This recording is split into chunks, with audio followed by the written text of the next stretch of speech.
గ్యారెంటీగా మేము 14 సీట్లు గెలుస్తామని కాంగ్రెస్, మేమైతే పక్క 12 గెలుస్తామని కమలం, మేము కూడా 10 12 గెలుస్తామని బీఆర్ఎస్. కానీ ఉన్నయే 17 సీట్లు, ఇంకా మజ్లిస్ పార్టీ సుత ఉండే. సరే ఏ పార్టీకి ఎన్ని సీట్లో గాని గా నియోజకవర్గంలో పలానా పార్టీ గెలుస్తుందని బరాబర్ అందరు చెప్తున్నాటిలా ఇగో ఇదోటి. మంచిర్యాల పెద్దపల్లి జిల్లాలను గుత్తబట్టి కాంగ్రెస్ ఎమ్మెల్యేలు తిరుగుడే తిరుగుడు. ఇటు వేమన్పల్లిలో Congress candidate Vamshi sir, Bellampalli MLA Vinod sir ఉపాధి హామీ పనులు చేస్తోళ్ళని మందలిస్తే, అటు Chennur MLA Vivek Venkataswamy sir, Dharmapuri MLA Laxman sir ధర్మారంలో కరువు పనులు చేస్తోళ్ళని కలిసిండ్రు.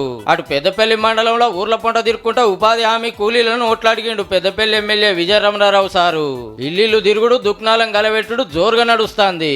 ఒక ఆడ మామిడి పనులు కొన్నాడు వంశీ సారు. ఊర్ల పొంట పబ్లిక్ ఎంత హిమ్మతిస్తుర్రో వివేక్ సార్ చెప్పుకొచ్చిండు గిట్లా.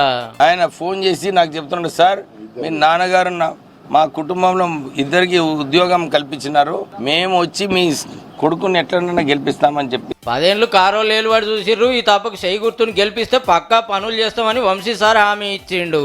పనిచేసేటోళ్ళమమ్మ, మేము పేదోళ్ళని గుర్తించి వాళ్ళకి సహకారం ఉండాలని చెప్పి వచ్చినాము. టీఆర్ఎస్ వాళ్ళ లెక్క ఉన్నది కూడా లాక్కొనికి రాలేదు. రామగుండం ఎమ్మెల్యే మక్కన్ సింగ్ రాజ్ ఠాకూర్ సార్ గోదావరి కన్ల సింగరేణి కార్మికుని డెరెస్ దోడికి ప్రచారం చేసిండు వంశీ సార్ను గెలిపిస్తానికి.